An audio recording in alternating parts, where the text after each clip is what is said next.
What's up? What's up? Real MVPs, Ricky Widmer here, and Dave, don't worry, they did not hear you. You are still muted. I am not muted because I knew I was going to start the show. But welcome into another edition of MVP Sports Live right here on either Twitch or YouTube. I am joined, as I always am, with my beautiful co-host. Do you know what he said during that? Can someone read lips? I don't know. Dave Oster. No. I'm hoping not. I'm hoping not. My mouth is on fire. I have a hot sauce thing, and like the chicken that I just ate.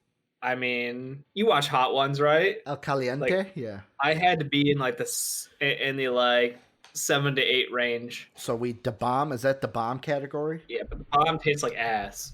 Yeah. So like not that. Like I got the good flavor of that heat category, and like my face and my mouth are still not doing great. See, so I'm on recovery mode still. That's the thing. Like people ask you, like, "Hey, you like spicy food?" And it's like, with me, no, because I don't want to end up like that. Is not entertaining to me to feel like, oh man, my nose is all runny and my mouth is all hot. I don't like that. It can taste as great as it wants to, but it tastes great. I enjoy it. I think it adds to the flavor. I think it adds to the experience. Yeah, but then everything afterwards is what I'm saying I don't want to even deal with. The runny nose, the hot mouth, but hey. Not a consequence for enjoying some good shit. Jake says sriracha is the perfect level. It's a little weak. Sriracha's not that hot, Drake. is it? Not that hot. Mad Rook, those sauces. Jake's probably down for some like sriracha mayo combo because he's like, sriracha's a little hot for me. I need the mayo to balance it out. Don't be dissing my mayo now. I love mayo, Ricky. I love mayo. But Dave, go ahead. Sorry. Go ahead. Say what you're gonna say. I'm just making fun of Jake for being a generic Italian with absolutely no heat. Just wait until the wet boy. You'll be really enthused then in Jake. But you know who doesn't mess around, Dave, is us, and we got a ton of sports to talk about today. Sure? There was a Super Bowl that went on. There is NBA trade news. There is an NBA trade that happened, and then also there's baseball. And Dave loves to talk about baseball, right? You love that. I don't have to talk about baseball. Does not mean Jake will be on later on to talk about some baseball in the show. Before we get into everything, though, let's go through the housekeeping. Number one, if you're not a part of the greatest community in the universe, join the MVP Discord today. Link down below or !Discord. Get you that link into Twitch chat. If you'd like to support us, patreon.com/MVPvids is how you can do that and get rewarded for doing so. We got different rewards at the bronze, silver, gold, and platinum tiers. You can also throw us a sub on Twitch at twitch.tv/MVPvids. Almost forgot. Thank you to our Patreon sponsor, Pat Hill. We are live on Twitch every Monday through Friday.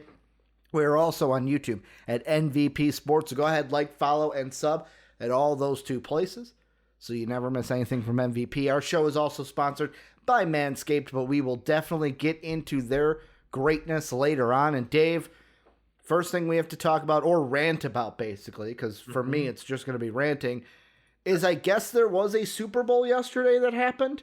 The Patriots did win, or not the Patriots, the Buccaneers did win 31-9. Tom Brady, like, it's just one of those things, Dave, where that's a bit of a slight there. I think that was intentional. You just you forget that Tom Brady moved over to the NFC. Tampa Bay Buccaneers 31, the Chiefs at 9. There's a lot to unpack here, Dave.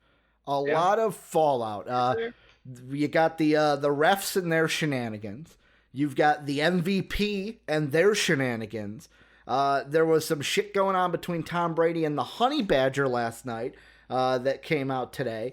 And then also Mrs. Mahomes, Patrick Mahomes' wife, also got into it with ESPN on Twitter after the game. She was none too happy. That one's just easy. She was none too happy at the Twitter feed for ESPN and SportsCenter making fun of her hubby. So she was quoting and letting them know that they are trash for doing so, which a part of me just goes, that's social media. Like, if you ain't winning, you're getting dissed. But Dave, what were your thoughts on the big game? 31-9, Tom Brady, Super Bowl numero siete? Siete is 7? Super Bowl 7. Victory number 7? Yeah, victory number 7. Super Bowl, is he up 10? Yeah, 10 appearances, 10 appearances, 7 wins, kind of fucking ridiculous.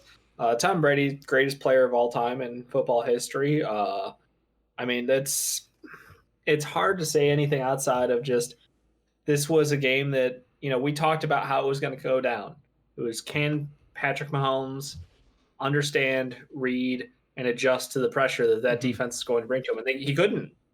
Simple as it was, he couldn't. Like, we got to point one and we nailed it, Ricky. I feel pretty proud of what we said last Friday. So we called it. Didn't know that he was going to be so bad at doing that. That his whole team was just going to be shit. It also helped that the refs were in the pocket of Tom Brady, though, Dave. Well, like there were a lot of calls out there that I don't know what world they were living in, but I didn't see what was going on out there.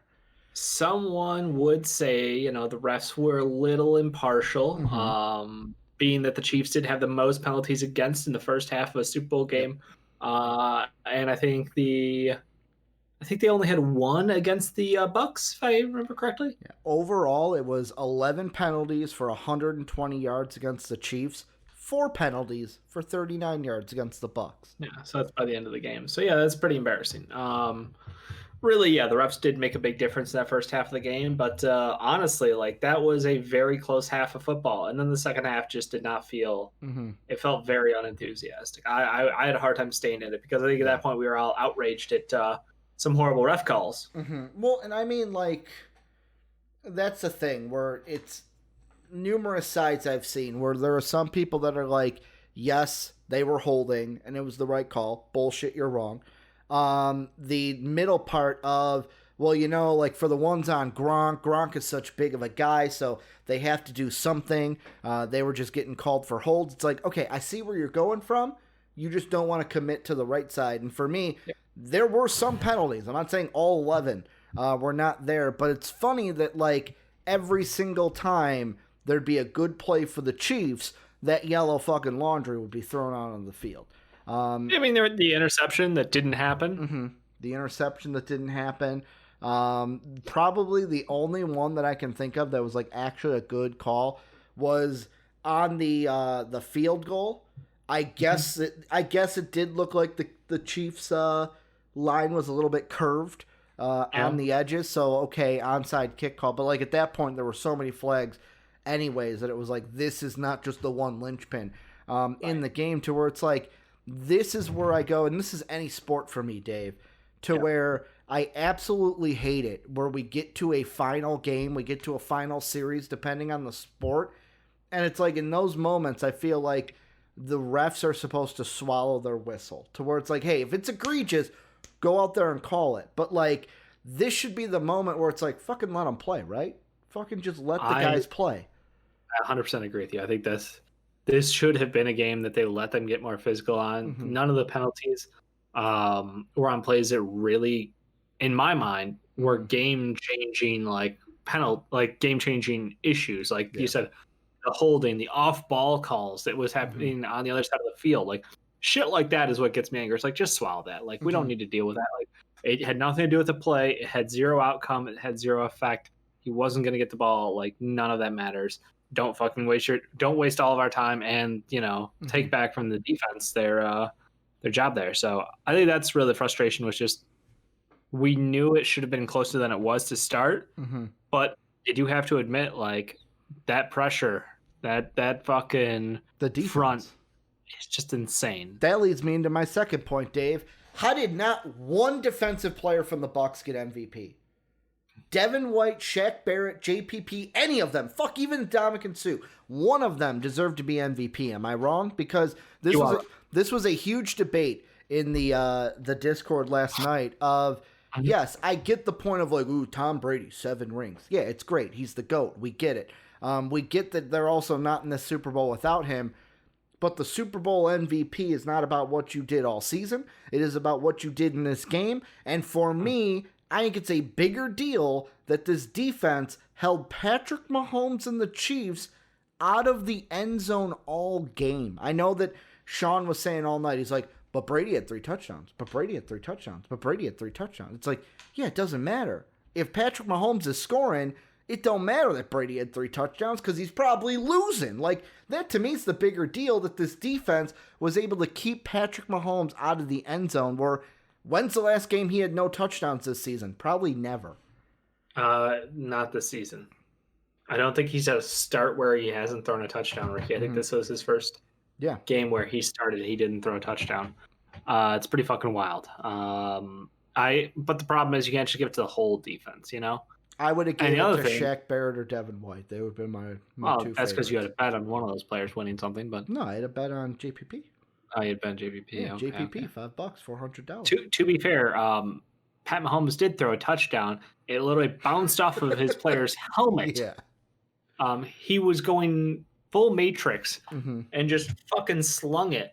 Like, incredible action. He is, you know, I say Tom Brady is the greatest player to have ever played the sport. Mm-hmm. Patrick Mahomes is the best quarterback I've ever seen, though. Like, the skills he has in that position, it's incredible. Mm-hmm. What he was able to do, and it's unfortunate that his team could not, finish the job for him, but he is just a different kind of fucking beast out there. So, I mean, it wasn't a good game, obviously, but like, I don't know. I think it's one of those games where you just go, well, you look at it clearly without a bias, and you go, exactly, JD. Chiefs couldn't catch the fucking ball. That was a big problem. But their replacement offensive line, I mean, against the best defensive line we've seen in a long time. That should have been obvious to us. Eric Fisher being one of the big ones that wasn't out there, but he wasn't the only one. They had I think they were missing 3 or 4 starters at their normal positions. So yeah, no, it's really unfortunate for them that their weakest position was the one that matched up poorest against the best from the Bucs defense. So again, maybe we gave too much credit to Pat Mahomes going into the game. Maybe we gave too much credit to that offense. But clearly, when push comes to shove, they got pushed the fuck around. Yeah. I mean, that's why to me it's like there's not one single thing that cost them this game. It's a lot of different things, some of them bad, some of them good. Also, a little bit of research. There have been 3 times, this is now the 4th, where Patrick Mahomes has had 0 touchdowns after starting a game. 2 in 2017. One was week 6 against the Jaguars, where the Chiefs won 30-14. That was they won 30-14, and he didn't throw one. Wow. Yep, and he did not throw a single touchdown. He run for any? Yeah, he ran one in. Kareem Hunt had a touchdown, and then the defense came up big. In the divisional round against the Colts that same year, he threw no touchdowns. They won 31-13 over the Colts. And then the Lions in 2018, they won 34-30. Matt Stafford threw 3 touchdowns. Mahomes threw 0. LaShawn McCoy had a touchdown in that game. And I was gonna say, so literally all those games were just they had a run game still, so it didn't fucking matter. Yeah, and Mahomes that was a designated play calling. Yeah, Williams and LaShawn McCoy, 3 rushing touchdowns in that game. And then they had a defensive touchdown, I believe, against the Lions. So, that's a reason. But then there's also the thing that is coming out where the Honey Badger Tom Brady drama, where apparently there are some people that said that Tom Brady might have said something to the Honey Badger that I cannot repeat on this program, Dave. That's what Tyrann Mathieu said. But also that's hearing that last night, I was like, some people. You mean Tyrann Mathieu said that? Then why is it when I read the report today from ESPN that it's like, well, Tom Brady apologized to Tyrann Mathieu for losing his composure? It's like, that still sounds like if you said what he said you said. Like, it doesn't matter if you lost your composure, Dave. You shouldn't have said it. I don't know what he said. Yeah, the thing that I take away from this, and I'm like, yeah, you got a fucking point here, is the Honey Badger after the game, he's clearly chasing me, but I got flagged.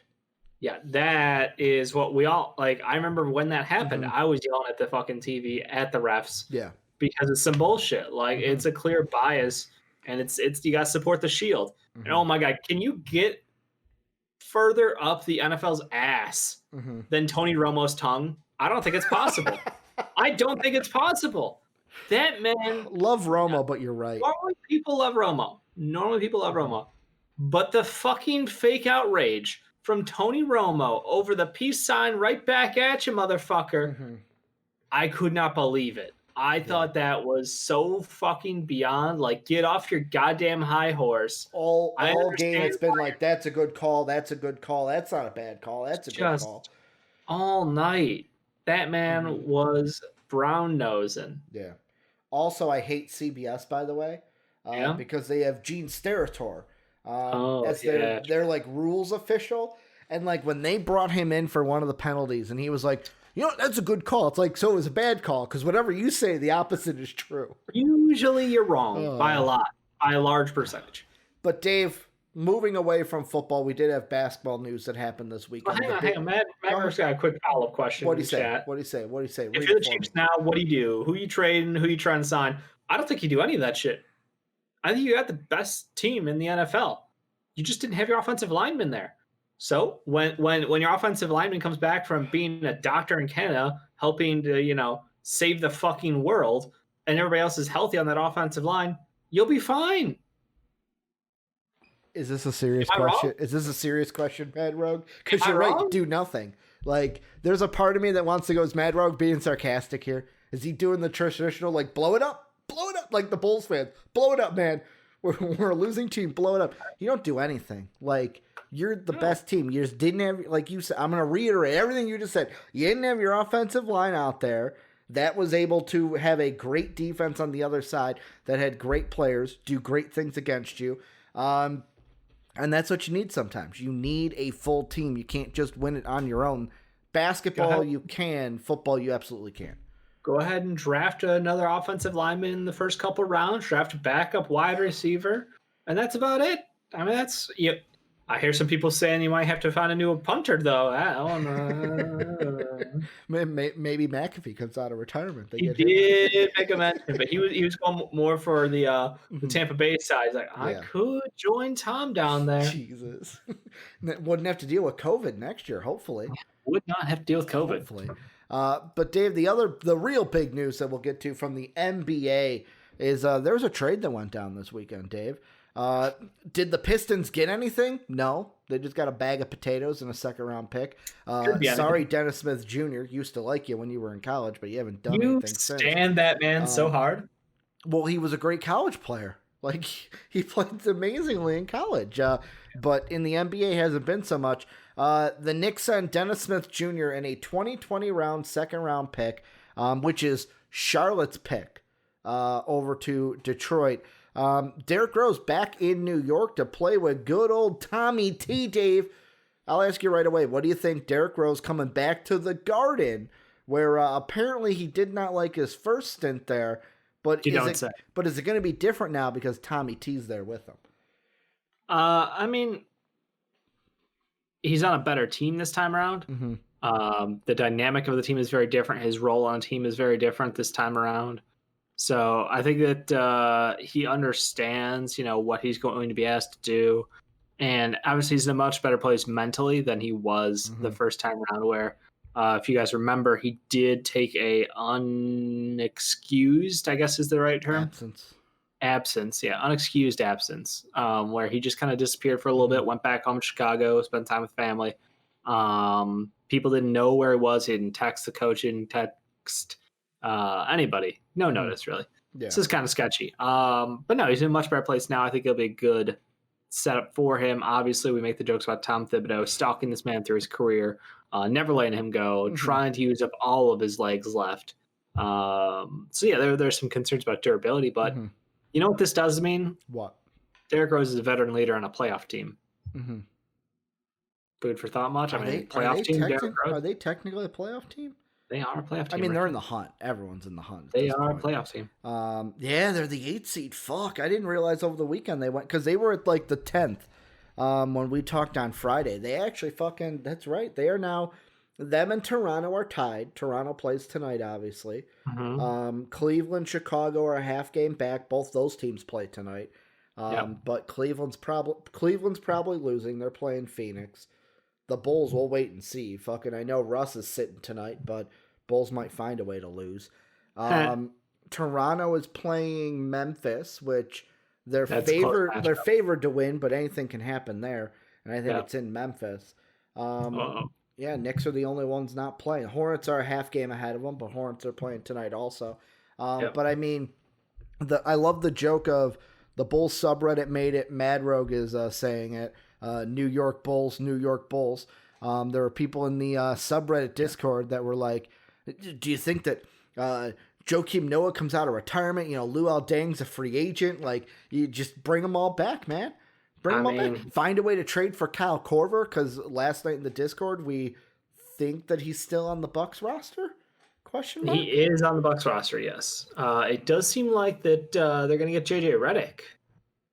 Really? That's the weird one, yeah. Really? JJ Redick has been tied to them because they want to send him to a place near his home. Yeah. But I thought the Sixers would be the one to get him, not the Knicks. I know the Knicks were thrown onto the list last time we talked, but I thought it would be sounds like the Knicks are trying to collect assets to make a playoff run.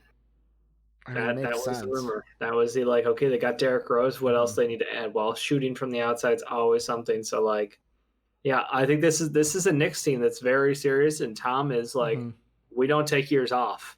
Yeah. You know, if he can help with this team, he's going for the playoffs. So Julius Randle's having himself a fucking season. I think they're going to capitalize on that, and anything they get on anybody else is bonus. I mean, Obi Toppin's been a fucking waste of space so far, but if he can put in a halfway decent performance for the second half of this year, great team. You know, they're a very fun team to watch at times. Quickly is a stud. That's my only concern is don't take minutes away from Quickly for Derrick Rose. I mean, well, here's the question then: what do you do with those point guard minutes? Because they're now flipping Austin Rivers out apparently. Okay, so he's the guy who's on block now. Right now, you have Quickly averaging about 18, almost pretty much 19 minutes a game. You've got Alfred Payton getting about 28.5, 29 minutes per game. Frank is getting 10.5, and Austin Rivers has 23. So, if they're getting rid of Austin, is Derrick going to get all 23 of his minutes? Does he kind of sit a little bit less than that? Because you now have then 3 point guards that are going to be in the rotation. No, 4 if you count Frank. Quickly's not a point guard. Quickly is a 2. What they've been using. He's listed as a point guard right now. He can be listed anywhere you want him. Look at their line. I'm just saying. Does that mean it makes their job fitting Derrick in easier because they just move Quickly over to the 2 then? He's been playing the 2 half the time anyway. Okay. That in the majority of the packages for the Knicks, they have him coming at the 2 at times. They run multiple guard setups with him out there. RJ slides the 3 pretty easily. So, yeah, I just expect it to be Austin Rivers is probably going to get the boot. They're going to try to bring in JJ, and we'll see. But if that doesn't happen, I mean, multiple guard lineups because they don't have a true 4 on that roster outside of Randle. And Randle can play the 4 or small ball 5. So my guess is, they like running multi-guard lineups, like the 2-3 guard lineups, How high can this team climb? Because really it's not to me, this is not, when you talk about bringing JJ in, when you talk about them officially bringing Derrick Rose in, trying to bring in guys that can help a playoff run, Tom is not going to be a guy that, hey, we're just going to get the 8th seed and be happy. They're going to obviously try to win regular season games to get up. And one of the best defenses in the league, yeah. You look now, like I said, half game behind the Hornets, who are at 7, full game behind the Hawks, who are at 6, and then a game and a half behind the Pacers, who are at 5. I'd say they can get to 6. I was going to say, could this be a team that climbs to 6 and overcomes the Hornets and the Hornets, if they start LaMelo Ball, they might be rising with the Knicks. Yeah, I agree. Hornets are a better team in my mind, but more volatile because of their poor fucking coaching. So the one thing you do know here about the Knicks is they do have an excellent head coach. That's why I kind of give the regular season nod to them. Probably, I think they can get up to 6. I think the Pacers are a better team, top to bottom, just more talented. Different guys can bring it any given night. When they're all out there together, they're just very good. So I think that I think they're a 6. I think they're a 6 seed in the East at best, and that's who knows if the Raptors go on a heater. Any given team really, they're all so close. I mean, 6 through 10 is going to be a 1-game difference probably. So 6 is 5.5 back, 7 is 6, 8 and 9 are 6.5. 10 and 11 are 7. 12 is 7.5, then 8, then 10, then 11.5. Yeah, it's going to be a very tight finish to the season for that playoff bracket. So, no, I think that it's a great move for Tom. I'm disappointed. I wanted Derrick Rose to go to the Clippers or the Lakers. I want him to have a chance to win championship this year because I'm sorry, the Knicks are not championship contenders this year. I think he's a great guy to learn under. I think that Emmanuel and RJ will benefit from having him around. But, all it does is mean they're going to be a tougher out and they're going to have a better chance to make it to the playoffs and have themselves a first-round series. But I don't think anyone's seriously going, oh, yeah, I can see Boston struggling against them, I don't know. Maybe they're going to play through fucking Randall and the spin cycle is going to wreck the Boston Celtics. I don't know. I'm not one of those guys, but hey, you do you. I mean, like Mad Rogue says, maybe they're a second rounder. Maybe this is a one and done team where I think the good of it too is like the thing with the Knicks. I'm usually on the side of if you're hanging around 8, like for a team like you're the like Knicks, if you're not a top 4 team, tank, damn it. That's you. But like it might be better for you to get back into the lottery, have a chance at a higher pick or just a lottery pick in general. But like if this is a team that can climb to 6, maybe even 5, but I'm going to say 6 like you, then you obviously got to go for it. And then this could be a team that next year it's like, okay, we beat that first round opponent. If it's 6 right now, they would be playing probably Boston, right? They'd be 3 because it's I'm doing this off the top of my head. Bucks. I'm checking standings. Yeah, I think it's Boston. I know I think the Bucks are Brooklyn Bucks, is 3. Brooklyn. So they'd be playing Brooklyn. I don't know if they get past Brooklyn. That'd be a great fucking storyline though. Battle in New York in the first round. But I don't know if they get past fucking that 3-headed monster. KD's dropping 70 a night. I mean, that's yeah. So it depends on who they match up with. But yet again, if they lose in the first, don't lose in the first. This could be a team next year where it's like, hey, RJ, Julius, we had that fucking experience in the playoffs last year. You got a little bit of a taste for it. Let's go really make a run at this. Then you're hoping quickly gets better. Like, it's kind of weird talking like upside on the Knicks because usually we're just bashing the Knicks down to the basement. Better team than the Bulls, Ricky. They are a better team than the Bulls. They're a better team than the Bulls. They got a better coach right now. I mean, Billy Donovan, I love him, but he's no Tom Thibodeau. It's just very weird right now. The NBA is in that position where you're looking at it going, all right, Miami Heat are in fucking like 12th. Didn't see that coming. Didn't see the Magic being as low because a billion injuries. And I mean with the Heat, COVID too. Yeah. Oh, I know. There's a reason why, but it's just like when you look at it, it's like the season is an absolute shakeup. I did not expect to see teams where I see them right now. So it's kind of cool on the other half, I'm glad to see a team like the Hornets, like the Knicks, like the Hawks doing as well as they're doing to start this season. It's awesome. Even Cleveland, like, love it. Absolutely love it. Last thing I just wanted to ask, kind of a throwaway at the end, is you mentioned how I'm with you, wanted him to go to like a Clippers or Lakers, playoff team.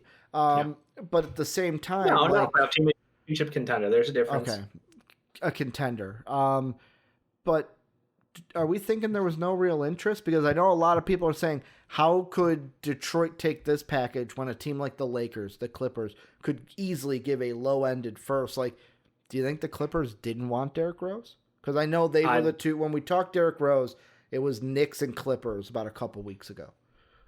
I think that they were both in discussion. I think it was a Derrick decision. Okay. I think this was one where they, the Detroit front office recognizes Derrick Rose, and like he's a player who, better or worse, like you don't want to put him in a situation he's not comfortable in mentally. So I'm like, hey, he's comfortable with Tom. He liked playing for Tom. Like that trade, we still get a young prospect with Dennis Smith Jr. and a second round pick. It's not the end of the world, Could you have shaken them out like the Clippers for, pick 27 instead of pick 34, Who knows? I don't know. I don't know if they were going to give up a 1 for him.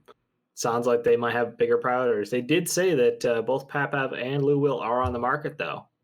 Yeah, Lou Will's been on the market. Well, rumor-wise. Officially. On the market. This is officially like they're both out there now. Yeah. So they are shopping.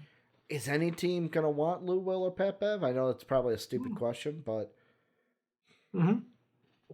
Yes, teams will want them.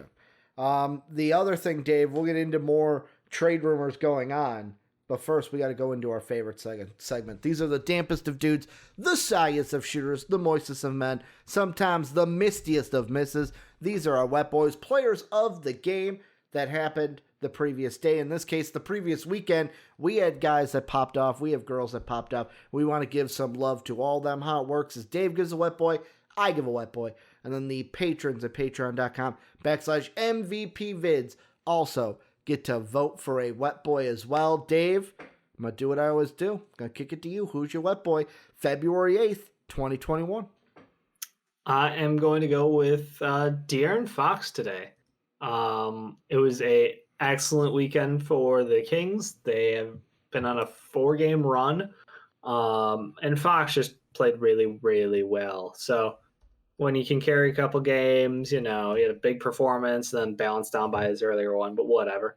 We'll take the average. It's still pretty fucking good for an average. It's weird to think that the King, again, another team. King's doing well. Mm-hmm. And I saw this before we started the show. I can't wait to read it because I'm actually going to see what they had to say for it. But SI put out an article today about De'Aaron Fox where the headline just reads, De'Aaron Fox deserves our attention. Does he? Because I feel like it. He's been a guy like the Kings games I have watched this year, he has been electric to go and watch. Like, he is the main reason you're watching those games, besides Harrison Barnes hitting those threes. More like Tyrese Halliburton. I mean, Halliburton does, but like, that's the thing. Like, I've started to learn, it's like when you, and yet again, this is my betting side coming in, you see Barnes over under 3.5, 9 times out of 10, take that bet. Because he's going to go ahead and hit some threes in that game. But like, the Kings overall are a fun team to watch. It's just depending on their matchup. Are they going to win? Or are they going to lose? I've had fun watching Kings games. I have fun watching Halliburton play. I think Marvin Bagley's still a waste of space. I think that Buddy Hield's still not a good basketball player. Okay. Who is probably going to get moved. Okay. Maybe. It depends on who wants him. That's the thing. Who wants him? Who wants that contract too? But my wet boy Dave, I'm going to the college ranks. There was a part of me that wanted to go Steph Curry. Because I knew, here's the thing, in the Discord, when people are like, well, what about Nikola Jokic? What about Steph Curry? I knew, Dave, you weren't going to go with neither of those two guys. You want to know why? Why? They lost their game, Dave. Don't matter if you score 51. You don't win the game, you don't get a wet boy. I do have a bias. So there was a part of me that's like, I know Dave's not going to go with Steph. I could easily vote. I just don't like Steph. giving awards to Steph Curry, though. Like, that's just a me thing. But 51 points, like 11 threes, probably deserved a wet boy. That's all I'm saying. Was he the best player in the game? But that's also the thing of like, wet boy is not just like best player, but also when the best players do pop off, maybe they deserve it. That's all I want to say. I just want to give some love to Steph because he did pop off, but I'm not going with him. I'm going with Devonta Schuler, Dave, because Schuler came up big in the Ole Miss Auburn game this weekend of those threes there, Dave. I'm keeping this joke going. I know it's not just one, but he went 4 for 4, really only 1 for 1 because he only needed one big three, where it was a thrilling game down the line. Ole Miss pulled up a little bit in overtime. Sharif Cooper brought him back after having a not-so-good offensively second half where he only scored 2 points. The Auburn Tigers tie the game. And then Ole Miss, in the last seconds, comes down, just goes, you know what? I'm going to pop this shot. Schuler pops it after missing the go-ahead shot the period before. Nails the shot. Ole Miss wins. They sweep the Auburn Tigers for the season. A big, big conference win for Ole Miss. And watching that one, I literally popped. Like, I popped like Royal Rumble, where I was out of my chair. I was running around my room, the little space that I have, because I just couldn't believe that he fucking hit that shot.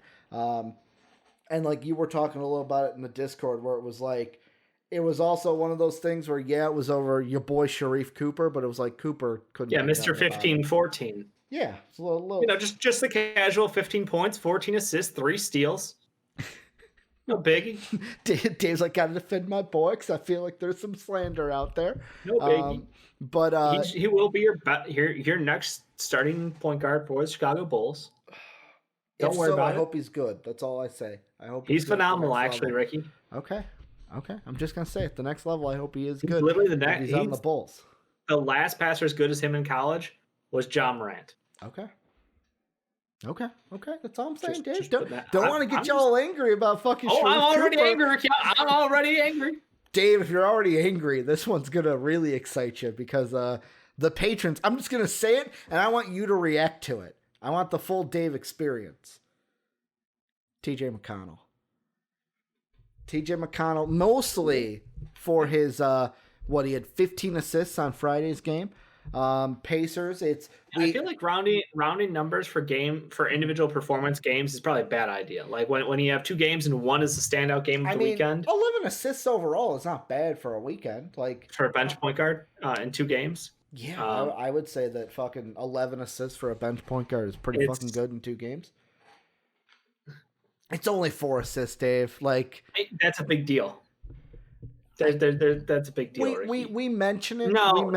This is like the 4th time I've mentioned it in 2 weeks. Dave, here's the thing. I'm like, if someone has a game, Dave, you give them the game performance. You tell 2 good games. You round it out together between 2 good games. Like if I went BI, who was my runner-up today? I'm just saying, Dave. 27, 7-5, and like a 27. 5-3 game. You could have rounded those. I would have been okay with that. All I'm saying is last time I did the 1 game, I was told, oh, maybe we should round them. No, not now last time. I round them. 4 times. No. The first weeks I told you. What I'm telling you, the first time I go, oh, we'll just do the best performance. And then, no, we got to round them. Now I start to round them, and it's like, no, got to do the individual performance. Just tell me what the fuck you want, Dave. Tell me what the fuck you want. 2 weeks. 2 weeks so far. Ricky. Then I'll go back to the single game. That's it. But T.J. McConnell, he's your wet boy. The GOAT, some would say. I don't give a fuck, Jake. You can talk about T.J. McConnell when you have to talk about that shit sport. I don't care. I'm just saying, I'm fighting for your boy to get the big number on the scorecard. He did get a big number. 11 is a big number for assists. Could have been bigger. Well, yeah, it could have been bigger. Like everyone's saying that. Every inch counts, Dave.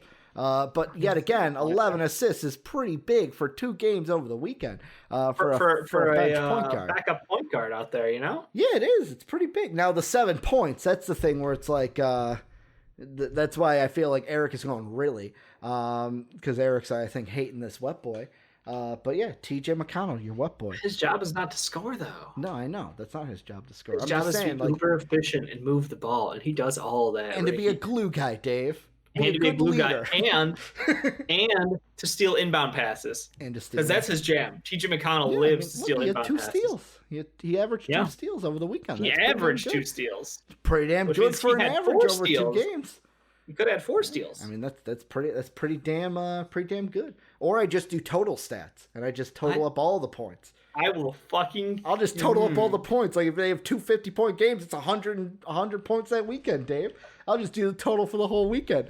But Dave, let's move on. Before we talk about the latest in the news coming around, let's talk about today's sponsor, and that is MANSCAPED. Support for MVP Sports Live is brought to you by MANSCAPED. And Dave, the next thing we are talking about is Lonzo Ball. We got the Ball brothers out there playing well. Lonzo Ball could be coming to Chicago, so why not we talk about the product that is going to make your balls so smooth. Remember, I do use the product. Do not come at me like I don't. Manscaped is the best in below-the-waist men's grooming. They offer precision-engineered tools for your family jewels. Manscaped is trusted by over 2 million men worldwide. Join the movement for all your below-the-waist grooming needs. You can go right now, manscaped.com, use the code MVP, get 20% off and free shipping. That's 20% off. That's free shipping. That's 2 for 1 when you go to manscaped.com, use the code MVP. As I always say, your balls will thank you. And Dave, right now, rumor is, reason why we're talking about this, Dave, is over the weekend, Rich Paul, use it as you may here, kind of leaking some information, Dave, kind of saying if the Pelicans were to trade Lonzo Ball, that Ball would prefer it to be to the Chicago Bulls. Just kind of throwing it out there, hey, my client wants to be traded. this is kind of where he wants to go. Dave, first thing I will ask you is, do you think Lonzo really wants to be in Chicago? Or is this a leverage tool that Lonzo is going to use to try to get the Pelicans to trade him somewhere else? Or to get the... Nah, I don't think getting the asking price really matters to Lonzo. Just, do you believe that he wants to be in Chicago? I don't know. Nor do I really care what he wants to do. Okay. He's under contract. You trade for him if you think he helps the team. Okay. That's my answer at the end of the day. I don't think it gives a damn what matters. He's under contract and he'll be an RFA next year. Yeah. Got no options. But if you're the Bulls, does this make you inclined to trade for him because you think he wants to play there? Or are you still sitting there and saying this is just a move by Rich Paul to get him out of... If I'm hearing public leaks that he wants to play for in the Chicago area, then I'll use that to my leverage. I'll be like, well, I don't have to offer as much as other teams. Because he wants to play here. He doesn't want to play for the fucking whatever other team's going to offer. Yeah. Like, for me, this is just, whatever. It's more fodder for the fucking, yeah, we all know they should go get him. We've been saying they should go get him for 2 years now.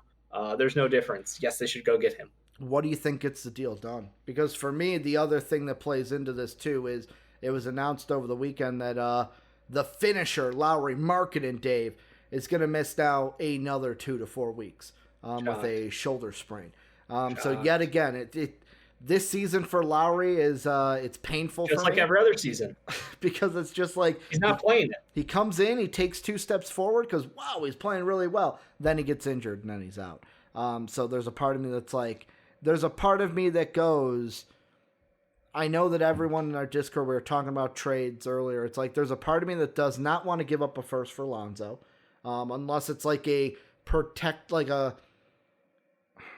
lottery or top 10 protected in 2023. But I don't know if the Pelicans are looking for that. If they want to pick possibly this year or next year. And to me, the other linchpin is Lauri Markkanen going to be in this deal because will the Bulls want to move him because of, hey, he's been injured most of this year or chronic injury, or will it be hey, no, we want to keep on to him? Like for you, do you want to trade Lauri or do you want to keep him? Like, would he have to be a linchpin in this deal for Lonzo? I would rather trade Wendell, if I'm being blatantly honest. I know it's ridiculous because Wendell's under contract for 1 further year. Yeah. But I've seen more out of Lauri than I have out of Wendell. Both are missing time left and right. They already have a center down there who's not really getting the most development in Jackson Hayes. So I do wonder, if they would have any interest really in getting Wendell.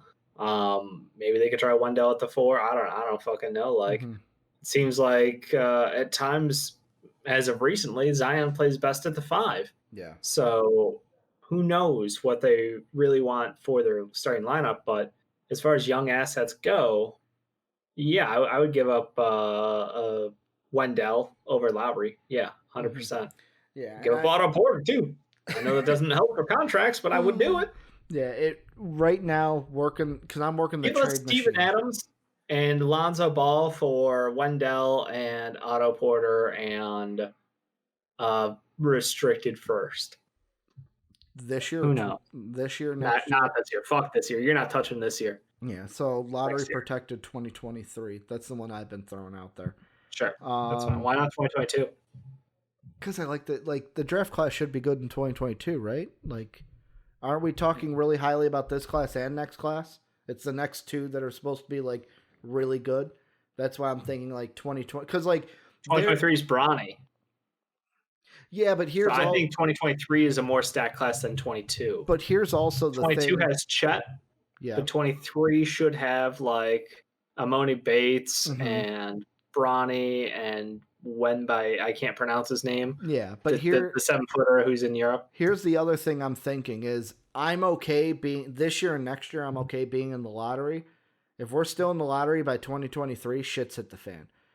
We should be in the playoffs by 2023 is what I'm thinking. Fair. Like if we're getting Lonzo, Zach, like hell, we could even be a playoff team. Maybe a lottery 2022 then works because if we're in the playoffs, great. If not, we still have our pick. That would actually work. We'd have to wait until. Ooh, that would not work. Steven Adams, we would have to wait until August 6th to make that work because of a recently signed tag on him, according to So Trade Machine. when? August 6th, it says. That's not correct. That's weird. That's just wrong. Yeah. Otherwise, it works contractually. It works out. Yes. By the trade deadline, he'll be tradable. The one that I've seen thrown out there is, and yet again, I don't know, if the Pelicans do this. I don't know if the Bulls do this. The one I've seen is Josh Hart and Lonzo Ball for like Lowry Markkanen and then like contract filler. So like a Sato, a Cristiano Felicio, like something like that. So yeah, Sato, Lowry protected first for Lonzo and Josh Hart.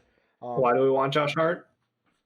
That's what I've seen people throw in. I'm not saying I would throw Josh Hart in. No, I'm just asking. I literally can't think of a single reason why we would want Josh Hart. Unless it's a thing of contracts, which I don't know why it would be, because really to me, here's my just getting to the like case in point and just cracking that nut open is I think Lowry Markkanen has to be in the deal for this to work. And the reason why I say that is I'm thinking from the Pelican side of things. The one thing they really need is front court shooting. And they're a team right now where, like, the biggest thing with Lowry, too, is that health thing. Where if you feel like he's going to be off the court more than on the court, then no, you don't even go and ask for it. But I feel like that's the player, the linchpin, the Pelicans would be wrapped around, because that is the value they want. Because like you mentioned, and I said in the Discord, the starting lineup would then, Lowry would be at your 4, Zion can then push to the 5, where he's looked good. You don't have to have Zion out there and basically be on the outside where, yes, he can hit a 3 every now and then, but it's not his game. His game is inside. Plus, then maybe Jackson Hayes is developing. You have a rotation then between Lowry, Zion, and Hayes, where it's basically when Lowry's not out there and Zion is and Hayes is, Zion, that's when he plays the 4, Hayes is at the 5, but then Lowry comes back in, boom. Zion can move to the 5, or Hayes is at the 5. You can kind of rotate those guys around. Steven Adams going all this? Steven Adams, too, could be in there. Also, he's like $20 million, so. Well, I'm thinking, how many years does he have left? 3 years, so yeah, like, you can. Like a long time. Then fine, you could basically rotate all 4 of those guys to where you can do different matchups if you want to, because hell, Lowry's even played at the center. You basically have 4 guys to where if you want, really Zion and Lowry are the only ones at the 4, but you can kind of pick and choose and find out which combination of who at the 4 and who at the 5 works, and have different ones out there for depending on who you're playing. Yeah, I understand. I just don't.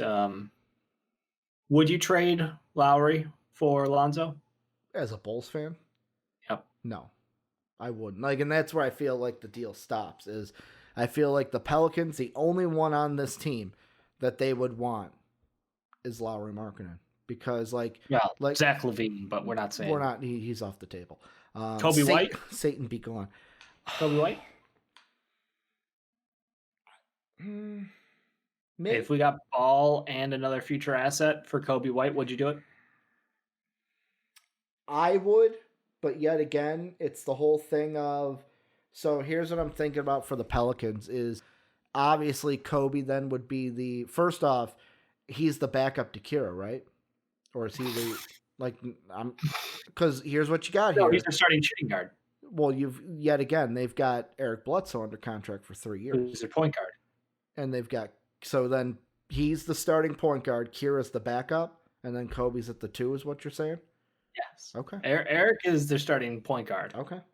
He's the starting point guard today. He's starting point guard tomorrow if the trade is made. It doesn't actually matter. Yeah. I mean, it gives them options. They also got Nickeil Alexander-Walker, but I think Kobe. Yeah, Nas shooting guard off the bench. Yeah. For now. So no, I think that Kobe White would be interesting. Because he's a pure shooting guard, you know, who can pass sometimes. He would be a much better fit on that team. Could be a win-win, but we would need more back from them. It's one of those situations where it's like we'd be trading the better player, but fit-wise, it works out for both. We just need to get something back on top that makes it juicy enough to move on from someone as gifted as Kobe White. And that's also the thing. What else would you want? Like, what would you want? Like, Steve. So, and this is me just speaking. So, yet again, I'm going to say some things that obviously sound Toss like it out. no-brainers, but it's just throwing everything out there. Like Steven Adams, I don't know if I would really take in that. BI's obviously off the board. I feel like Eric Bledsoe would be off the board. Do you try to get a JJ Redick if you're the Bulls? Do you switch basically you add JJ to that team because JJ as an off the bench scorer would be something nice to have? Do you try to add a Jackson Hayes to the mix? And then basically the plan is out of the three of Gaff Daddy, Wendell, and Jackson Hayes, whichever two we like best, those are the ones we're going to run with. Do you try to add a Nickeil Alexander-Walker? Do you try to add a Josh Hart? Because other than that, like Willie Herman Gomez, Thornwell, Gabriel, and Najee Marshall, those guys don't really interest me. So like they have an abundance of picks, do they not? Yeah, but like I'm talking about to make the contracts work. I'm talking about the abundance of picks. Yeah, well, you got Kobe White's still on a rookie deal. So is Lonzo Ball. Contracts aren't a problem. Lonzo's at 11 mil. We would need 1.1 mil away from our side to them. That's what I'm just saying. Like, you got to make the contracts work. Show that 1.1 mil, Ricky. What are you getting rid of? Let's see. Let's say, how much is JJ's making? JJ's making 13. We do have the ultimate contact filler on our team. I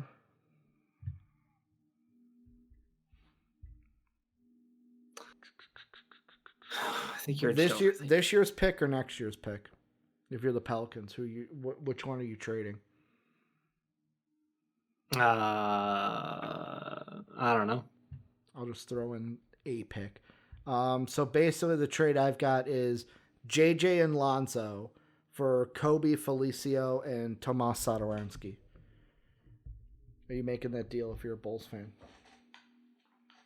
Or if you're the Bulls in general? No.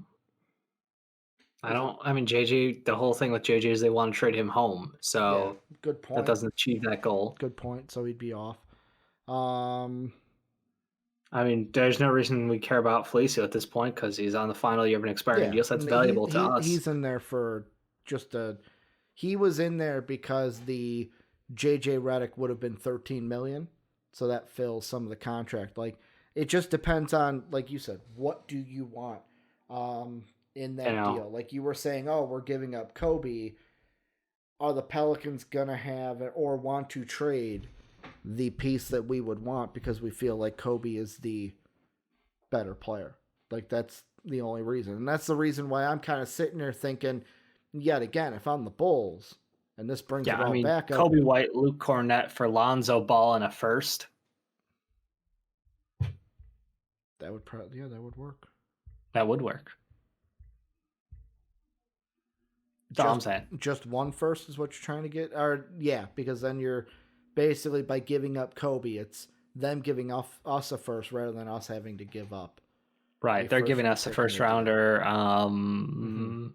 Which first rounder is the question? Because they have multiple. Yeah. Like you said, which one would you want? Would you want theirs? Would you want the Lakers? Would you want the obviously the Bucks? Like, nobody fucking wants that shit. They've got two that right now. They have two this year. Yep. And then they have one next year, and they have two in 2023. Well, yeah, I would take whatever the highest pick is this year. This probably their own. It would be their own. Yep. So they'd be giving us their own pick. They would keep the Lakers pick. Yep. So then we would have two picks. They would have one. Like, I wouldn't be mad at that, but also at the same time, and this is the kind of ending point of it, of if you're AK, you're sitting there, you're going, huh, he wants to come here, huh? Then why should I trade anything to you? Yet again, if you want that draft capital, you're going to have to trade something. Maybe that's the only reason why something would get done, if we can get draft capital. But if, let's say, AK is not willing to trade Kobe, which is the only reason we would get draft capital, then I don't see the Bulls. Who knows if we give up Lowry? I just think that we're both on the side of Lowry's likely to stay. Yep. Kobe White, I think, is someone who has been bounced around as far as like where he's going to end up long term. You know, he's not really a true point guard. He's been working on his facilitating, but clearly him and Zach have a lot of overlap in what they can do, how they do play. and they're not really a beneficial tandem in your backcourt defensively. So I think that you just have to look at the writing on the wall and go, well, you know what? He's a good player. I don't know if we can make it work with him, but what we can do is try to get a great return on him maybe and get a better fit. I mean, yes, we have to pay Lonzo long term, but if we can get back a mid first and Lonzo Ball signed to a long term deal, not the worst thing in the world. And I mean, if we do keep Lowry, because Otto would be coming off the books. Yeah. If AK feels like we want to pay Lowry, you could have enough to pay Lonzo, lockdown Lowry, and have Zach LaVine on this team, which would be and then max Zach to an extension. Yes, match Zach because we can go over for that. But in the end, do I see a deal getting done? No, because I just see the Bulls tackling it in free agency. But yet again, I don't know if that's the best way to do it because obviously, if he hits free agency, everyone is in there, and Brooklyn or not Brooklyn, but someone like what Brooklyn used to do could just say, bam, there's a fucking contract. And then the Bulls go, great. We're not going to throw anything better than that at them. Yeah, that's what's going to happen to THT. Talen's getting signed to a 4-year deal for like $84 million. Yeah. Someone's going to fuck with the Lakers. Yeah. But Dave, that's going to do it for our time. We're going to bring on Jake for a little bit of baseball talk. Let's see. Is he sitting in there? There he is. He is sitting there. There you go. How you doing, Jake? Oop, not what I wanted. Jake. Hello. How you doing? Oh, just dandy. Just dandy. Good luck, Jake. Thank you. I'll try. Defend TJ. Defend your boy. Yeah, that was so fucked up. I mean, it's okay. LaMelo has four threes, and he has 15 and 6 in the first half. So are they winning? I believe so. Yeah. Rookie of the year. That's one of my legs. I put fucking. It's LaMelo 20 or more points and a Hornet win.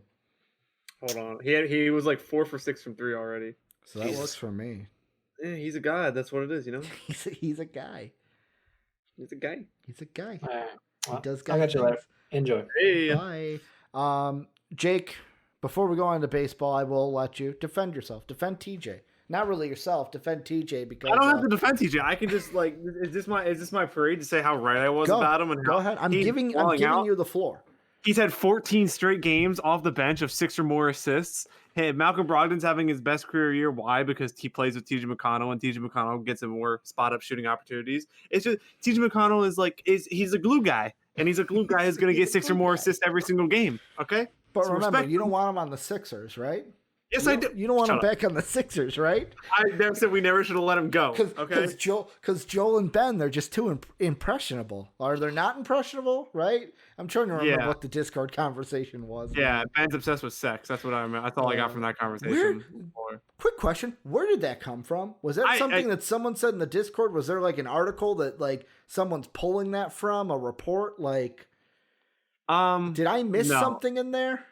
No, it was just it's people making accusations when there's no base. Because he dated Kylie Jenner. Was that the reason? Yeah, sure. Apparently people aren't. Apparently, athletes aren't people outside of their sport. They're not allowed to have a life. Tom Brady's a fucking robot. Oh, I mean, okay, yeah. LeBron's a fucking robot. Duh. Jesus. You just pull back the fucking face and it's just circuitry under there, man. I am joking, by the way, obviously, if people can't tell my sarcasm. But Jake, got 2 big stories to talk about today with you in the baseball world. However, before we get into the main 2, there was one thing that I did want to bring up with you. Mainly so Soapy and I have done this on Games Live. It's just a very quick, remembrance because we've had some people in the gaming community that have passed away. I did not hear about this yesterday. And to me, it actually shook me today, Jake, because for those of you who don't know, Pedro Gomez, ESPN, they say suddenly died on Sunday at 58. And yet again, this was one thing that I'm like, I gotta mention something because for me and my life, the voices of baseball from ESPN Pedro Gomez was always just one of the fucking Yeah. voices. Like he was, whenever there was a baseball report, Pedro Gomez had it for Baseball Tonight. Yeah, he's just. I mean, I literally said he was one of the there's like three voices. It was Stuart Scott, it was him, and it was I can't remember his name. It's a dude who just left to go to Fox Sports. The cowboy guy, Warner. Yeah, Jeff whatever. Warner? Whatever it is. The guy who does the sad stories. It's always that dude. Yeah. Yeah, it was him. It was Pedro Gomez, and it was Stuart Scott. Were the three guys I always remembered. Like I'd wake up in the morning and watch ESPN, and you always hear their voices. And now two of them are gone. It's crazy. Because I think it was Ed Warner was always the cowboy reporter. Yeah, it's a different guy. You're talking about the guy who always did the the My Wish stuff, right? Yeah, exactly. Yeah, that's it. He just went to Fox Sports. I just can't remember his name. Fucking Chris Connolly. Yeah. Yeah, Chris Connolly, the host of ESPN's My Wish. You're right. Those are the three. And it sucks that two of them are gone. So I just wanted to start this a little solemn. It's going to get higher moods from here. That like Pedro Gomez, that shook me today. But Jake, we did have two things happen over the weekend. I actually had one happen before Friday, but a little bit of deep thought going on, I heard.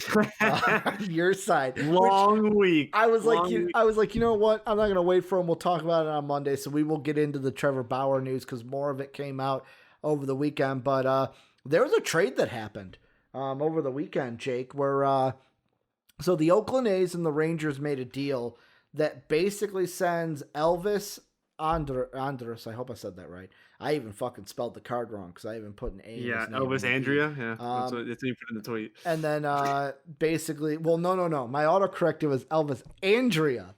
It was Andrea, not Andrus. But then Khris Davis is now with the Rangers. This was one that kind of, when I first saw it come across my phone, I was like, oh, that makes sense for the A's. And then I moved on because I only saw the first part of the deal. Then Brandon texts me, he goes, whoa, it was a big deal. I was like, yeah, they got Elvis from the Rangers. And he goes, yeah, for Khris Davis. And I was like, what the fuck? Khris Davis is no longer with the A's? And then that's when I dove into everything. Jake, I'll start with you. What is your first thoughts on this and how big of a trade this was for the MLB over the weekend? Well, it's two franchises who always look to win in the regular season and don't win in the postseason, or as the Rangers always do, they get to the World Series and choke every year. I mean, for the Rangers, it makes sense. You want to move on from Elvis Andrus and give some younger guys some chances. And I never know how to say his name, but I'll say Kiner Falefa, or however we say his name. He started most of the games at short last year anyways. Elvis Andrus kind of just had flattened out in his career and never really reached the potential everybody thought he would. Great fielder and hitter. It makes sense for the A's. They get another low-cost, high-reward kind of player. It's kind of how the A's operate. That's just their money ball theory. And the Rangers get back Khris Davis, who, I mean, he's going to hit 247 for you, and he's going to hit 20 home runs. So, I mean, it's another guy that adds their lineup, and him and Joey Gallo back-to-back, that lefty-righty combo, it'll be pretty nasty. Are the Rangers going to be better this year? Because, like, I always look at it and you can't get worse. You can't get worse than where they are. But, like, I think it's going to be a hard deal trying to, like, if there was a bet for the MLB season and you had to tell me who's going to come in last place in that West division, I would probably want to put my money on the Rangers, but there's a part of me that goes, could be the Mariners, could be I don't want to say will be the Angels, but could be the Angels. Don't think it's going to be the Astros or the A's, but it's just one of those where it's like, I look at this and the Khris Davis side, I'm just like, is he just going to the last place team and they're going to be in last place again this year? Or I know baseball's such a long fucking season that it's like, well, it depends on how hot they come out, Ricky, and how well they play this season, because that's usually how it goes. But, like, in your mind, are the Rangers the last place team at the end of the year this year? I mean, it's such a weird division. I was waiting for your patented answer, by the way. Well, they could, Ricky. Well, they could be the last place team. I don't know. We'll have to see how the season plays out. I mean, it's so hard because I'm saying now it is nice because when we were talking before the last couple weeks, I was still like, well, there's still a lot of free agents left, so we don't know. Well, Yeah. now everybody's basically signed. Mhm. But I mean, the Astros they're going to win the division. Yeah. They're going to win. And then the Angels are their fans are, we're going to get Trevor Bauer, we're going to get this, and then they get Alex Cobb. I mean, they signed Shohei to 2 years, I saw today. Yeah, that was happening. Yeah. I mean, the Mariners are a team built for the future, so they're also going to be pretty bad this year. Mhm. And the Rangers are just stuck in that middle where they're quite not good enough to compete with the Athletics or the Astros, but they're also not as bad as the Mariners. Mhm. So, I mean, the Mariners have a very, very bright future. I think Jared Kelenic is going to play this year, which he's one of the top 3 prospects in baseball. Mhm. So I'm really excited to see him and Kyle Lewis in the same outfield. I mean, this division is I think it's just the Athletics and the Astros. The Angels will probably do what they do and like compete to start the year and then fall off and finish third. And then the Rangers and Mariners will probably 4th and 5th. The Mariners will probably set that standard in last place, though. I mean, that is the thing where it's like I look at the Mariners, I'm like, they could be last as well. Because, like, I agree with you. It's probably the Astros division to lose. The A's will be up there. And, like, the only reason I feel the A's even made this deal was this is a reaction to them losing Marcus Semien to the Toronto Blue Jays, because there is a part of me that, because like we look at the other shortstops, like even like Didi Gregorius, to where if I was a team like the A's and I thought that I was going to lose Marcus Semien, like it was a pretty good idea I was going to lose him, wouldn't there have been a different free agent out there that played the same position that you would have been like, well, they're throwing flyers out on him? Where was this just a deal? Like, I'm speculating that it's a deal of shit, we lost Semien, how else can we fix him? And then they found a trade partner with the Rangers. Oh yeah, it was always thought that Semien was going to leave because I mean the A's don't pay players, so they don't. Moneyball. Moneyball. It doesn't win them anything. It just gets them in the playoffs. Congrats.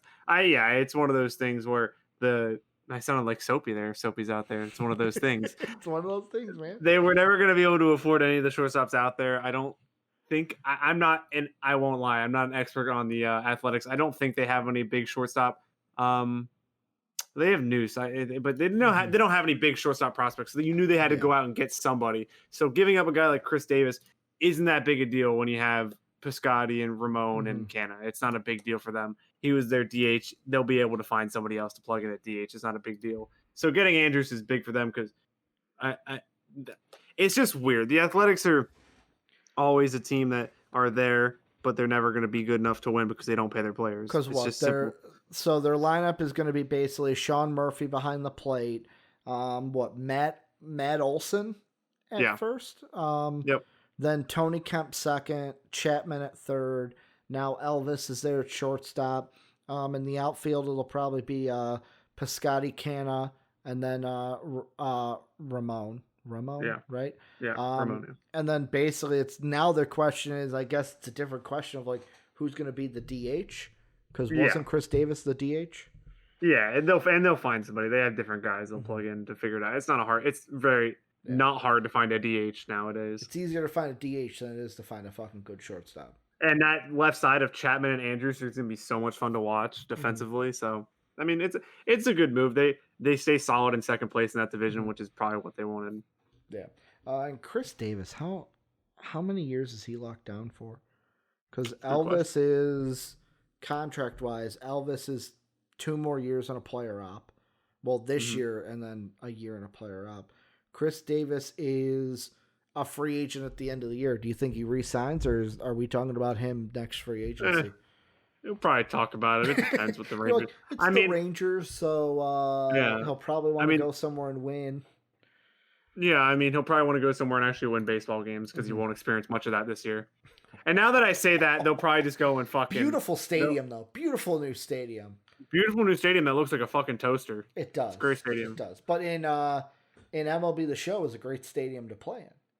Oh, no MLB stadium is good to play at MLB The Show because the frame rate is bad, Ricky. We all know this. There was a while where you were playing a lot of games in the Texas Rangers stadium. The first week of the game I played in Texas because everybody's like, oh, the frame rate. And then MLB The Show, here we go. Let's drop a patch and ruin everything in the game because they do every year. Can't wait to buy it this year and spend $700 more. Yeah. Can't wait. That's why we got to fucking put those bets on, win some money so that we can just throw it back lost in the MLB 7 bets yesterday, Ricky. Really? 7. Really? I didn't even win the coin toss. I didn't win anything. Yeah, I put $5 on the coin toss. I will be completely honest. If I did not hedge my bet yesterday, and yesterday the McAfee parlay that he threw out, I looked at it and I went, I'm gonna hedge my bet. I'm gonna throw this one down on the Bucks just in case, and I'm glad I did because it hit for me. It hit $72 because I only put $2 on it because must be nice, Ricky. Because I had put I put $25 to almost $30 on the game in like different bets. The only bet of mine I hit was that Tampa Bay ran in a touchdown, which got me $1.94. Yeah, $3 got me $1.94. So must be nice. I guess there's that. The other thing last thing we're talking about in baseball is Trevor Bauer. There was the news, first off, the big news that he signed with the LA Dodgers. I believe your tweet was, Jacob, what even is money? Because of how ridiculous the contract is. But before we talk about what he means for the Dodgers, there was news today that apparently the New York Mets, I'm just going to read the story from the New York Post. There was a time in the final 24 hours of negotiations in which the Mets believed they had reached an agreement with Trevor Bauer, 3 sources told the Post. They felt terms had been approved by both sides, and they were working with one of his agents, John Federoit, towards finalizing the details. But there was no term sheet signed, a key element to materialize a contract was more formally agreed upon, and there were the Dodgers.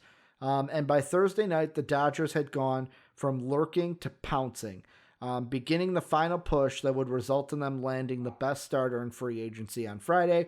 Los Angeles sensed if it was close to an even bid between the Dodgers and the Mets that Bauer would prefer the Southern California roots to the Dodgers near certain championship contention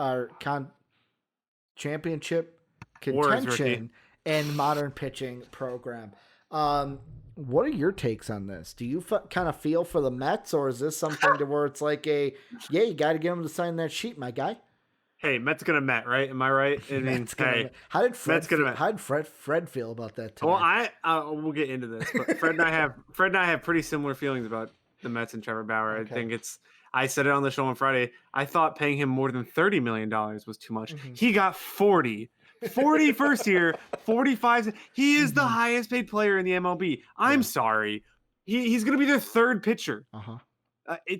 What is money? They want to make sure they repeat. That's what that means. We'll stick on the Mets before I get to that point. The Mets, I think their outlook on the season is the same with or without Trevor Bauer. I think they're the third best team. No, they're borderline fourth, fifth best team. I still think the Braves, the Padres, and the Dodgers are better than them. Even if they added Trevor, I believe they are better than them because I don't believe their back end bullpen is going to hold up, especially if Edwin Diaz is their closer. Yeah. He had a good season. It was a 60-game season. He had 23 appearances. Calm down, people.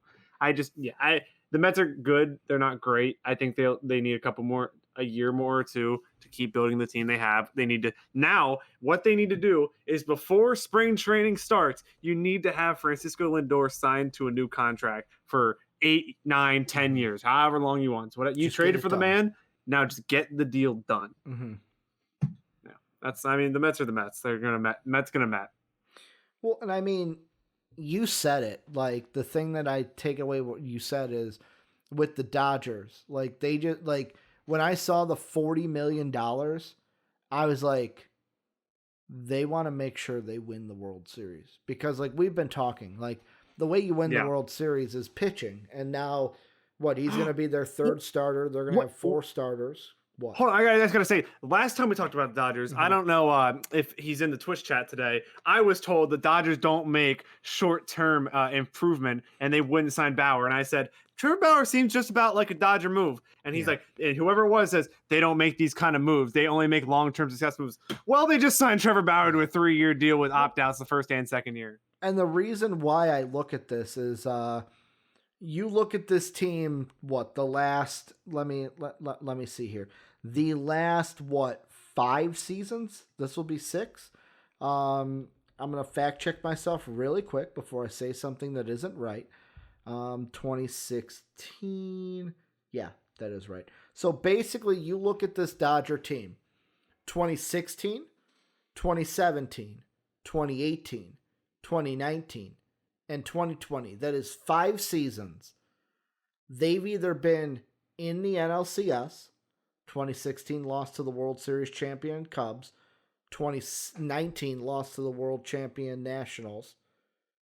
The other 3 years they were in the World Series, losing their 2 to the Astros, well, getting cheated out of one, and then losing to the Red Sox, and then winning last year. Like, this is a team that even before the year, many people would say, yeah, just pencil them in for the NLCS.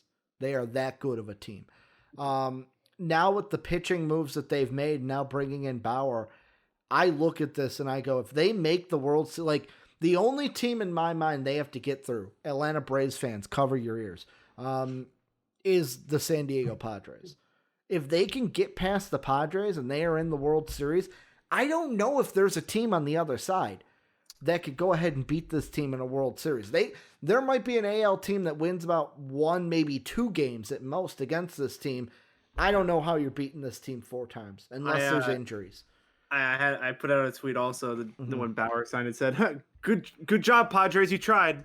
Hey, you tried. Everybody. If they stay healthy, guess what? You tried. Good. You're not beating a lineup with Corey Seager, Mookie Betts, and Cody Bellinger, and then a pitching rotation of Walker Buehler, Trevor Bauer, and Clayton Kershaw. I'm sorry, it's just not happening. It's not happening. I'm sorry, and I know that the Padres are great and all, and I might look stupid in 9 months from now, but if the Padres stay healthy, I mean, that's the big thing every year. If they're healthy and they go out with that lineup they have and this pitching rotation, no, it's a wrap. It's over. No, I'm telling you, I cannot wait for Padres Dodgers NLCS. Well, the Padres are going to choke, and it's going to be the Braves Dodgers. See, I don't think so. Like, I hope I can clip this in 9 months and just look like a fucking we will, genius. because remember when I clipped myself when the Nationals won in 2019? Do you remember that, Jake? Yes, I had a podcast saying I'm not even worried about them. And I was like, and on the Cubs, I'm not even worried about the Nationals. Give me the Nationals in the wild card. Well, I should have been worried about the Rockies, is who I should have been worried about. And then the Nationals, I was rooting for it at that point. I'm like, go win the World Series. I want to be that, like, I want that meme to be so right. GD, I remember that. I fucking said that. But, like, I feel like the Padres are the only team in baseball that can contend with the Dodgers. And the only reason I say that is you look at the first 2 matchups, Blake Snell and Yu Darvish, because they're probably going to be the 1-2 for the Padres. Am I wrong? You said, wait, who did you say? Snell and Darvish will probably be the 1-2 for the Pods. Yeah, probably. Yeah. So, like, what? That means it's going to be Snell versus Kershaw, which Kershaw's a guy, if you could get to him, you could win that game. So, like, I give the Padres a chance in that one. Yu Darvish versus, Walker Buehler would be their second one? Walker Buehler? Buehler's probably going to be their 1, honestly. So. Okay, so then Buehler, Snell, Kershaw versus Darvish. Those are the two games where, like, if the Padres can steal 1 or 2 with those pitching matchups, that's how they beat the Dodgers. If they lose those games, no way you're fucking beating them after that point. But like I said, there's no team in the AL that I feel like has the firepower to go up with the Dodgers if they face them in a World Series, if they face them in a best of 7 series. I wouldn't argue. I would say, I mean, the only team the Yankees have the firepower offensively. It's how are Kluber and Taillon going to pitch this year, and how is Severino going to look coming back from injury? Because I mean, if Taillon goes back to his old form and Kluber even becomes half of what he used to, Garrett Cole versus Walker Buehler, that's a fantastic game. Clayton Kershaw versus Taillon probably, and then you'd have Bauer versus Kluber or Severino, depending on who comes back. So it's a lot of ifs. But then the problem is that the Dodgers also have like the best bullpen in baseball, which Brusdar Graterol and Kenley Jansen and Blake Trinan. I'm like, what are you supposed to do against this team? If they stay healthy, this is like the Golden State Warriors when Kevin Durant went there. Like it's in California. They just won the World Series and they signed the Cy Young. No, it's not supposed to happen. It's not even like, it's just, and they gave him $40 million. Like, I would say if it's any other team, wholly overpay, but it's the fucking Dodgers. So what is money? Because money is nothing to them. So it's just, it hurts my brain. Like, and you look at it too, like the two teams that beat them in the World Series, the Astros, were stealing signs, but they were still led by Verlander and Keuchel. We're playing very well on that team. I can't remember if Luke Gregerson was coming off the out of the bullpen for him or if he was starting. Probably coming off the bullpen would be my assumption. He's an Illinois guy. I think he was fucking like lived in Illinois, not the college. But like then you look at the Red Sox, and let's see their pitchers. I wish they would just give me a rotation on Wikipedia. Eduardo Rodriguez was a starter, right? Rodriguez, Price, Porcello, Kimbrel out of the bullpen, fucking closing out games. Those are pretty much their big three, though, right? Rodriguez, Price, and Porcello. Drew Pomeranz too was on that team. Yeah, that Porcello had won a Cy Young around then, so yeah. He was their big guy. Like that's how you do it, and I don't know if there's an AL team. Wait, was Sale there at that time? Let me click on it again. I don't think he would have to, right? He would have to be, right? He was not. Oh, yes, he was. Yes, he was. Chris Sale. Okay, right. I skipped right over that name. I was like, I'm pretty sure Chris Sale was the ace, but I was because I think that was his last year in Boston was 2019. Yeah. Well, he's still there. He's just hurt. Yeah. Well, I mean, hasn't played. Hey, come on. He might come back this year, and they might get fourth place. He might. He might get fourth place. But yeah, it's just like, am I being too over dramatic here, or is this just because of usually teams have two starters? Like usually it's been like, wow, man, Clayton Kershaw and Waka Buehler. That's a 1-2 punch. Waka. But Walker, right? Walker Buehler. Buehler. Usually it's like, wow, those two guys, but now it's like, oh, you have four of them. Yeah, it was like the Astros. It was Verlander and Cole. Wow. Yeah. And now you're like, okay. So how are we supposed? What? Who? No, that's not fair.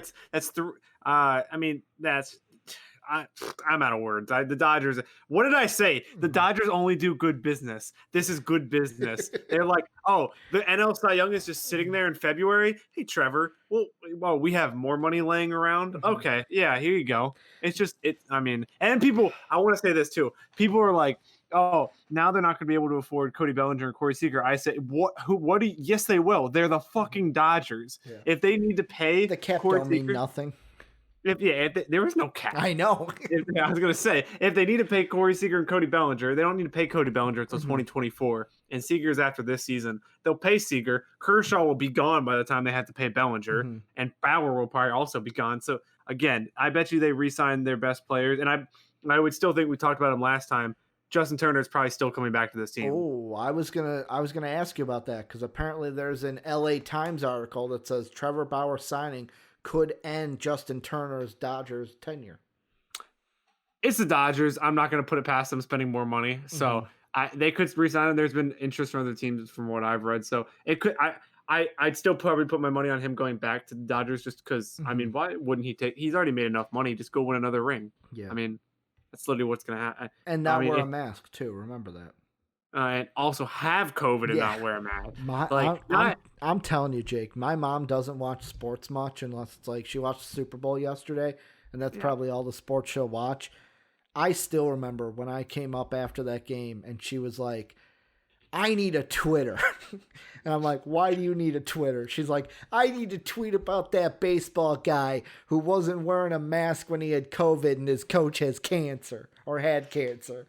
And I was like, you don't need a Twitter, Mom. You don't need to be on Twitter. You don't need a Twitter. I mean, that is. You have a Facebook. That's enough. Oh God. Oh, yeah, Facebook. Great. If you want to feed your delusion, just go to Facebook. Uh-huh. Mm-hmm. That's I mean, yeah. If the Dodgers get Justin Turner back, I mean, they don't even need him back at this point because fuck, their team is. Yeah. Gavin Lux is gonna come up this year too, who's like the number 2 prospect in baseball, and he's on their team. It's just like, oh, the Dodgers have another guy who's a top 10 prospect in baseball. Oh, they have another guy. Oh, okay. Sorry. Also have to get this off. When they traded for Mookie Betts, how the fuck did they end up getting David Price and Brusdar Graterol in that trade? What the fuck? Red Sox, were you just like, here, win everything? Thank you. Win everything. Just here, take our best guy. I just fuck the Red Sox. We still cool? Boston's still cool. Here, take our best player. We still cool? We still later. Cool. You pay later. This year they're going to be like, who wants JD Martinez? Here you go. Who wants him? And we're not re-signing him because we're not going to spend money. So who wants him? Oh, man.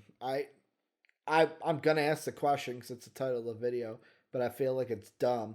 Dodgers a World Series lock now? They better be minus money on futures. Like, if you're betting a future World Series winner, the Dodgers better be like minus 150 because, I mean, they're probably plus 200 would be my assumption. Speaking of that, I forgot to ask Dave that. I'll ask you this. Did you see the Super Bowl odds for next year? Chiefs are plus 500. Bucks are plus 950. My biggest question was, do you put $5 on the Packers, who are plus I'd be more enticed. I'd be more enticed to put $5 on the Rams. So Rams are plus 1,300. $5 would be a $65 payout. Yeah, I'd be tempted to just put $100 on that and just let it ride. And just let it ride. Just be like, that's. I mean, for the future. I don't want to bet against. I don't want to bet against the.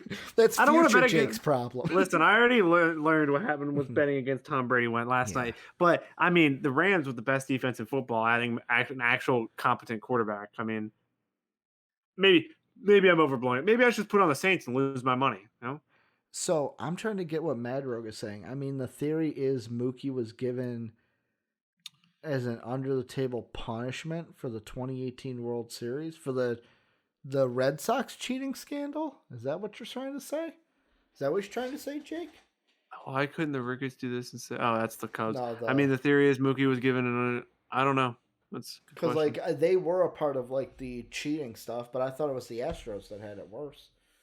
Yeah, I mean, the Yankees and the Red Sox were also reported, but I don't think either of them got fined or anything like that. So yeah, I mean, yet again, shady things do happen, but everybody cheats. Everybody cheats. Hey, Eddie Guerrero said it best, right? If you ain't cheating, you ain't trying. Mm-hmm. And you're not cheating if you don't get caught. So if you ain't cheating, you don't get caught. Any final thoughts, Jake, before we wrap up the show? I wish I was a Dodgers fan. I'm going to be Tim here for a second. You can just jump over to them for a year, right? Because that's what you do, right? Yeah. You don't like anybody from your own And I'm very happy the Mets got fucked over, and they're still the second best team in New York. Thank you very much. Yeah. But that's going to do it for the show today. I want to thank Dave for being on. I want to thank Jake for coming on and talking some baseball with me today. Remember, join the Discord, greatest community in the universe. Join that down below in the description or ! Discord into Twitch chat.